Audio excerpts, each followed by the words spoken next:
Hi, my name is Jessa Wescott, and the issue that I chose to discuss is human trafficking in Nebraska. What is human trafficking? Human trafficking is modern-day slavery in which people profit from exploiting others through force, fraud, coercion, or deception. This can be through many different ways, but the main two ways are sex trafficking and human trafficking. I chose this issue because human trafficking is on the rise in large cities, especially like Omaha. And as a woman, this is especially important because 71% of trafficking victims are female. And my personal connection to this issue is that I have had some close calls with eerie feelings of being trafficked, especially at Walmart, and I've had a couple friends who have had experiences either seeing someone be trafficked or coming close to it themselves at the College World Series and out at the Gretna outlet malls as well. So being on the interstate is easy access for trafficking people. The percentage of victims that are minorities is 66%, and 40 million people are trafficked worldwide. That's just an estimated guess. In the state of Nebraska in 2020, there were 72 cases of trafficking reported, but this is not, it's as accurate as they can be because it's what was reported to the hotline, but they think that they have lack of reports due to people not wanting to talk about being victims. According to Nebraska Methodist College, an effective communicator is someone who uses critical thinking to generate, connect, and organize ideas in a written, oral, or nonverbal manner. This effective communicator has many sub-goals, but the first one I decided to put into consideration is using Spanish or international languages in academic and community settings. This happened when I was caring for a Spanish-speaking patient in the labor and delivery unit. We walked into the patient's room. She had just been admitted to the hospital. We didn't have much of a history on her. And we found out that she was only Spanish-speaking. So we walked into the room and she was yelling in pain. So I used the little bit of Spanish that I did know, that I learned from high school and then taking it in college as well, to try to let her know that we were going to get some help for her and get her what she needed. And she nodded her head at me and seemed to understand a little bit of what I was trying to get across to her. But eventually I had to go and find a translator. I was looking for a Marty machine, but there was a nurse out there that ended up being fluent in Spanish anyways, so she took over care for this patient.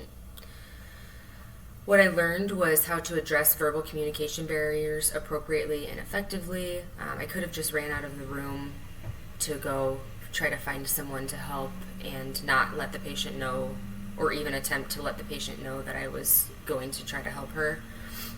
But instead I used what I could, or I tried to at least. And how can I apply this to human trafficking? I can provide effective communication through translation to understand the needs of victims during or after these trafficking situations. So I will just be able to help communication barriers by trying to understand or looking for things such as a translation device to better communication with my patients. And I also used effective communication by going to grab the nurse and verbally letting her know that we needed some help in this patient's room. The second experience that I had was caring for a domestic violence victim. She came into the ICU and she had burns and a laceration on her face, and she told us that she had dropped a pot of boiling water and then she slipped and fell in the water.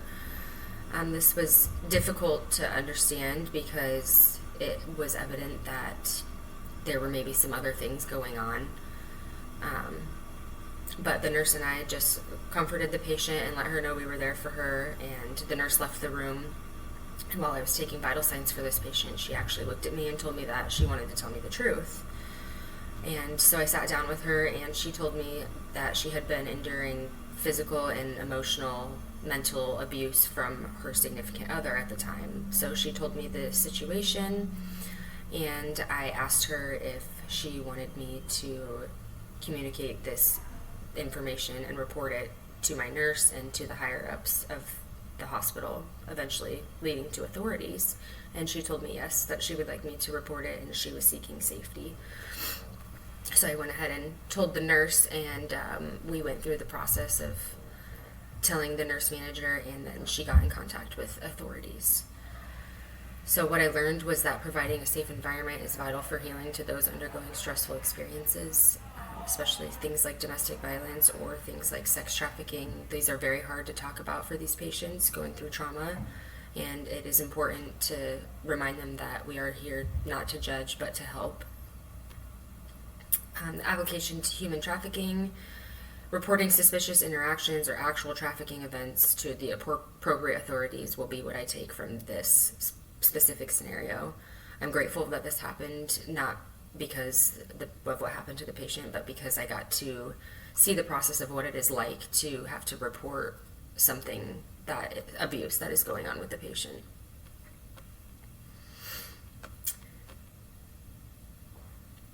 According to Nebraska Methodist College, a reflective individual routinely engages in habits of inquiry that influence ways of thinking and actions. One way to do this is to routinely engage in habits of inquiry such as logic and critical thinking. This was something that I utilized when I had to call a code blue with my nurse. I was standing at the bedside while the nurse was preparing medications, and I was taking vital signs looking at the patient, and I realized his eyes rolled back into his head, and on the heart monitor it had showed ventricular fibrillation. So I had yelled out to the nurse right away, and he came over. As we assessed the patient's pulses, we decided that we needed to call a code because we didn't have any pulses. So I called a code blue. Well, we called a code blue together. And what I learned in this situation was that my previous knowledge base of cardiac rhythms and code management assisted with making these quick and appropriate decisions. Having a patient's eyes roll back in their head is concerning in and of itself, but being able to look at the cardiac monitor and know that ventricular fibrillation is a cardiac rhythm that is not viable for life, and that he needed to have a rapid response team come as soon as possible. And how I will apply this to human trafficking, I will continue educating myself on trafficking laws, treatments of these victims, and methods of prevention to build a strong foundation of knowledge for providing care to such victims. The reason I was able to be so successful in the code situation situation was because I had previous knowledge and I took it seriously when I was educating myself. So I would like to continue doing that with human trafficking and keep staying updated on all of the different things so that I can know the signs and help with prevention and treatment. The second reflective individual that I chose to write about was an experience when I was caring for a COVID patient. And in this experience, I was able to exhibit personal responsibility. I had walked into the room after having a year off of clinicals because of COVID, and I had never seen a patient on mechanical ventilation before. I had never seen a COVID patient before, since this was so new to everybody. So it was a very scary sight. And I had to learn to face adversity and accept new challenges as a way to enhance my critical thinking skills. So I walked into the patient's room, I put my PPE on, and I began asking questions about the mechanical ventilation, about the medications we were pushing, about the positioning of the patient, and I allowed myself to absorb all of the information about this new situation in front of me. I will apply this to human trafficking when I'm caring for victims, because continuing furthering my education of trafficking victims will help me understand what they're going through, and it will help me face discomfort when I'm in these situations in the future. I will be able to deal with them without having as many difficulties as I had this first time. According to Nebraska Methodist College, a change agent is someone who uses the disciplines of the liberal arts and sciences to analyze historical and contemporary situations and systems, to develop cultural competence, and to take appropriate initiative to effect change. One sub-goal of this that I decided to discuss was taking appropriate initiative to effect change. This experience was caring for a nonverbal quadriplegic patient. I had walked into the room of this nursing home, and the CNA, I was hoping to gather information from the CNA about this patient, because the patient looked like she had been grimacing and she looked like she was in pain. And so when I asked the CNA a couple questions, she told me that the patient couldn't talk and that she was okay, and we had other things to do at the time. She didn't prioritize her care at all, and I didn't feel comfortable with that. So I decided to do my own assessment on the patient, and I looked at her hands, which were in braces to prevent contractures. And one of the braces was way too tight. It was causing inflammation, redness, irritation. And so I loosened it for the patient, and immediately I could just see the relief in her face, and it was almost like she thanked me with her eyes. And so I was upset that the CNA didn't care enough, or care as much as I guess I thought she should have. What I learned was that creating a voice for myself and others, the most beneficial outcomes results for the patient. So had I walked away and not advocated for this patient, she would have sat there in pain for who knows how long. She couldn't communicate her needs with verbal communication, so it made it all the more difficult. But I was able to understand her verbal her nonverbal cues and help her have positive outcomes in this situation. I'll apply this to human trafficking by advocating for each and every patient that cannot or did not have the means to use their own voices. This is very important, because there will be lots of people that I encounter that won't be able to or won't want to use their own voices, especially when it comes to things like human trafficking, or like in the previous example of domestic violence. Those things are very difficult to talk about for patients who are undergoing the trauma. So it's important to be able to understand what those situations look like and to advocate for those patients. The second change agent experience that I decided to talk about was providing flu vaccines at the Benson Baptist Church. This one took care, but I was helping one of the members of the church. I was helping her gain access to vaccinations other than just the flu shot. She had never received any vaccinations before. She said she didn't have proper education on them growing up and didn't have the means or resources to get them in her adult life until now. So she was looking for a place to go and asking about which ones she needed, and asking me for more information on all of these subjects.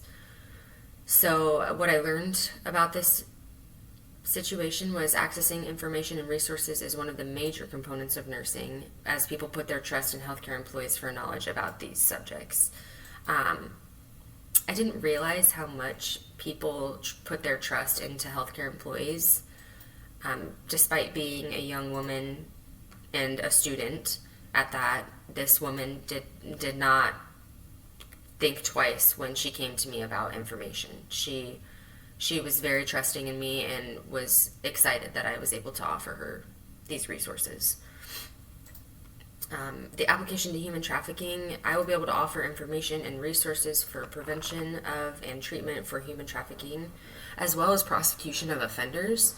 That's a huge thing in Nebraska right now. They are implementing all of these different ways to help ensure that sex trafficking and labor trafficking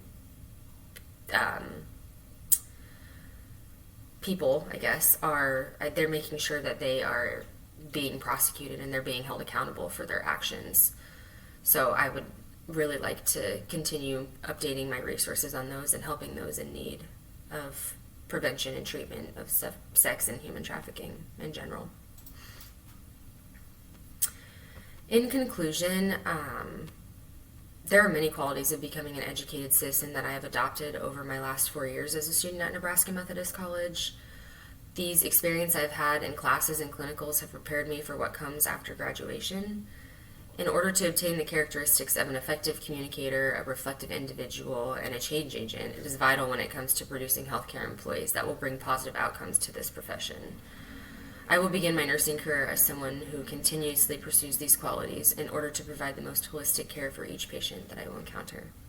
Thank you so much for listening.